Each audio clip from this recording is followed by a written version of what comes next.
শুরু করছি ভূত ভীষণ চ্যানেলের প্রথম গল্প, ভূত বেশি পিসিমা।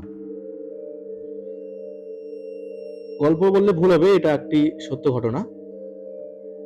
ঘটনাটি পাঠিয়েছেন দক্ষিণ দিনাজপুর জেলা থেকে সতীশ সরকার মহাশয়। ঘটনাটি তার নিজের পিসিমার সাথেই ঘটেছিল। পিসিমার বাড়ি ছিল পূর্ব পাকিস্তান, অর্থাৎ বর্তমান বাংলাদেশের নাটোর জেলার সিংড়া থানার অন্তর্গত কৃষ্ণনগর গ্রামে। 1968 সালের আর 5-7টা গ্রামের জনবসতির থেকে কৃষ্ণনগর গ্রামের জনবসতি অনেকটাই বেশি ছিল। গ্রামের বর্ণনা দিতে গিয়ে সতীশবাবু বলেছেন, সেই সময় কৃষ্ণনগর গ্রামে ইলেকট্রিসিটির কোনো ব্যবস্থা ছিল না, যার জন্য গ্রামের লোকেরা প্রদীপ, হ্যারিকেন বা লণ্ঠন আর মশাল এই ইত্যাদি জাতীয় জিনিসপত্র ব্যবহার করত। গ্রামের লোকেরা চাষবাসের পাশাপাশি গরু, মোষ এসব পুষত। গরু মোষদের খাওয়ারের জন্য তারা মাঠের পর মাঠ খেসারির চাষ করত। পৌষ থেকে চৈত্র মাস পর্যন্ত এই খেসারি গরু মোষের খাবার হিসাবে ব্যবহৃত হতো। গ্রামের আর কয়েকটি বাড়ির মতনই পিসিমার বাড়িতেও গোয়াল ভর্তি করেছিল। সতীশবাবু লিখেছেন, পিসিমার বাড়ির উত্তর দিকের জমির কিছুটা পরে একটা বিল ছিল। পিসিমার বাড়িতে পিসিমা তার 2 আদরের ছেলে আর এক পুত্রবধূকে নিয়ে থাকতেন। পিসিমার বড় ছেলে ভবানী সরকার ও ছোট ছেলে হরিপদ সরকার। 2 ছেলেকে পিসিমা এতটাই ভালোবাসতেন যে তাদেরকে দিয়ে কোনো কাজ করানো তো দূরের কথা, কোনো কাজের কথাও বলতেন না। আর্থিক অবস্থা অনেকটাই ভালো থাকার জন্য কাজের জন্য সারা বছরই 2জন কাজের লোক থাকত। পিসিমার বাড়ির কাজের লোক গরুগুলোকে খুব সকালে জমিতে নিয়ে যেত, আর সকাল 10টা-11টা হলেই খাইয়ে বাড়িতে নিয়ে চলে আসতো। আবার বিকেলে খাবার খাইয়ে সন্ধ্যের পর তাড়াতাড়ি গোয়াল ঘরে ঢুকিয়ে দিত। সব ঠিকঠাকই ছিল। যে ঘটনার কথা সতীশবাবু বলতে চেয়েছেন, সেদিনও পিসিমাদের বাড়ির গরুগুলোকে ঠিকমতো খাইয়ে সন্ধ্যের পর গোয়ালে ঢুকিয়ে দেওয়া হয়েছিল। পিসিমারাও বাড়ির সকলে মিলে রাতের খাবার খেয়ে নিজের নিজের ঘরে ঘুমোতে চলে যায়। ঘটনাটি ঘটে মাঘ মাসের এক অমাবস্যার রাতে। হঠাৎ গভীর রাতে পিসিমার বড় ছেলে অর্থাৎ ভবানীর ঘরের দরজার সামনে দাঁড়িয়ে পিসিমা জোরে চিৎকার করে বলে ওঠে, ভবানী ওঠ! এত জোরে ডাকার কারণে একবার ডাকা সত্ত্বেও গভীর ঘুমে আচ্ছন্ন ভবানী ঘুম থেকে লাফিয়ে ওঠে আর দরজা খুলে দেখে একটি গরু উঠানের উত্তর দিক দিয়ে মাঠের দিকে এগিয়ে যাচ্ছে, আর পিসিমা গরুর পেছন পেছন ছুটছে। ভবানী কোনো কিছু না ভেবে পিসিমার পিছনে পিছনে ছুটতে শুরু করে। ভবানী প্রথমে ভেবেছিল গরুটি হয়তো কোনোভাবে ছুটে গেছে আর পিসিমা তাকে ধরার জন্য সেদিকে যাচ্ছে। প্রথমের দিকে ভবানী ভাবে গরুটি হয়তো খেসারি খাওয়ার জন্য সেই মাঠের দিকে যাচ্ছে, কিন্তু তার ভুল ভাঙে যখন ভবানী দেখে খেসারির জমি পার করে বিলের দিকে গরুটি যেতে শুরু করেছে, আর পিসিমাও সেই গরুর পেছনে ছুটে চলেছে। ভবানীর মনে সন্দেহের সূচনা তখন হয় যখন সে দেখে এত শীতের মধ্যেও গরু বিলের জলে নেমে যাচ্ছে। ঠিক তখনই ভবানী দাঁড়িয়ে পড়ে, পিসিমাও তখনই দাঁড়িয়ে পড়ে যায় আর ঘাড় ঘুরিয়ে বলে, ভবানী ধর গরুটাকে! ভবানীর মাথায় যেন বিদ্যুৎ খেলে যায় আর ভাবতে থাকে কি হচ্ছে তার সাথে। সত্যিই কি সেই মহিলা তার মা? কারণ এ যাবৎ কোনো দিন মা কোনো কাজই হোক কোনোদিন তার ছেলেদের করতে দেওয়া তো দূরের কথা, করার কথা বলতেনও না।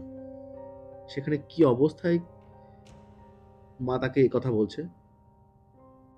ঠিক তখনই আবার পিসিমা আদেশ করে, কিরে, জলে না? ধর গরুটাকে! ভবানী বুঝে যায় ঠিক অস্বাভাবিক কিছু ঘটছে তার সাথে, কারণ মা কখনোই তাকে জলে নামতে বলবে না। কোনো সাত পাঁচ না ভেবে ভবানী বলে, পারবো না আমি। রাগে পিসিমা যেন চিৎকার শুরু করে দেয়। দেখতে দেখতে তার দেহটাকে 6 থেকে 7 হাত বড় করে নেয় পিসিমা।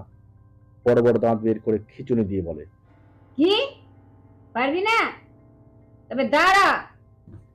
এই বলেই ভবানীকে ধরতে যায়। ভবানী ভয়ে বাড়ির দিকে দৌড়তে শুরু করে আর চিৎকার করতে থাকে, বাঁচাও বাঁচাও। কিছু দূর দৌড়ে আসার পর ভবানীর পরনে থাকা শালের চাদরটি টেনে ধরে ভূত বেশি পিসিমা। ভবানী কোনো রকমে মাথার উপর দিয়ে চাদরটি ফেলে ছুটতেই থাকে। পায়ের জুতা জোড়া কখন যে কোথায় খুলে পড়ে গেছে হুঁশ ছিল না ভবানীর। প্রাণ বাঁচাতে বাঁচাও বাঁচাও বলে রুদ্ধশ্বাসে দৌড়ে বাড়ির কাছাকাছি আসতেই পাশের বাড়ির লোকজন দৌড়ে বেরিয়ে আসে। ততক্ষণে ভাই হরিপদ, পিসিমা আর ভবানীর স্ত্রী ভবানীকে খুঁজতে বেরিয়ে পড়েছিল। ভবানীর চিৎকার পাশের বাড়ির দাদের কানে স্পষ্ট হতেই তারা বলে ওঠে, ধর ধর চোরটাকে, আমরা আসছি। তারা ভেবেছিল হয়তো কোনো চোর ধরা পড়েছে বলেই মাঠের দিকে নামতে শুরু করে তারা। তখনই তারা দেখে ভবানী ছুটছে আর পেছনে দুটো দৈত্যাকার ভূত। লোকজনের কাছাকাছি আসতেই ভবানী মাটিতে পড়ে জ্ঞান হারিয়ে যায়। সকলের চোখের সামনে ভূত দুটিও যেন বাতাসে মিলিয়ে পড়ে। ঠিক তখনই সকলে ধরাধরি করে ভবানীকে বাড়িতে নিয়ে আসে। কেমন একটা বিকট আষ্টে গন্ধ বেরোচ্ছিল ভবানীর গা থেকে, আর পিঠে অসংখ্য আঁচড়ের কারণে ক্ষতবিক্ষত হয়ে রক্ত ঝরে পড়ছিল। প্রায় ঘন্টাখানেক পরে ভবানীর জ্ঞান ফিরলে চোখের সামনে এত লোক দেখে ভয়ে লাফিয়ে চিৎকার করে ওঠে ভবানী। সবাই তাকে শান্ত হতে বললে সে বুঝতে পারে যে সে গ্রামের লোকের মধ্যে নিজের বাড়িতেই রয়েছে। ভয়ার্ত কণ্ঠে সবাইকে গোটা ঘটনা খুলে বলে সে। গ্রামের প্রতিটা লোকের তার কথা শুনে যেন চক্ষু চড়ক গাছ হয়ে পড়ে। এই ছিল সতীশবাবুর পাঠানো সেই গল্প, যা আজকের চ্যানেলের একদম প্রথম গল্প বা প্রথম ঘটনা বলতে পারো। সকলের কাছে ক্ষমা চেয়ে নিচ্ছি, কারণ রাত 9টায় ঘটনাটি পরিবেশন করবো বলেছিলাম। বিশেষ কারণে আমাদের একটু দেরি হয়ে গেল। যাই হোক, যদি তোমাদের ঘটনাটি ভালো লেগে থাকে তাহলে একটা লাইক করে দিও আর কমেন্ট করে জানিও ঘটনাটি তোমাদের কেমন লেগেছে। আর যারা চ্যানেলে নতুন তারা চ্যানেলটিকে সাবস্ক্রাইব করে দিও আর পাশে থাকা বেল আইকনটিকে প্রেস করে দিও, যাতে তোমরা ভূত ভীষণ চ্যানেলের পরবর্তী রোমাঞ্চকর ঘটনাগুলি সবার আগে শুনতে পারো। আজকের মতো এইটুকুই। আবার আগামী মঙ্গলবার আমি শুভ নতুন একটি রোমাঞ্চকর ঘটনা নিয়ে তোমাদের কাছে আসবো। ততক্ষণ পর্যন্ত সবাই ভালো থেকো, সুস্থ থেকো। আর এরকমই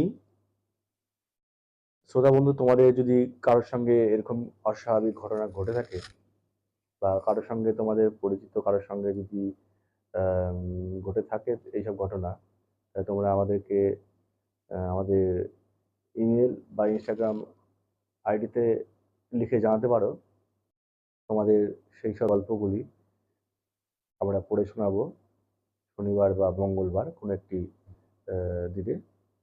আর তোমাদের জন্য থাকবে একটি বিশেষ আকর্ষণীয় পুরস্কার।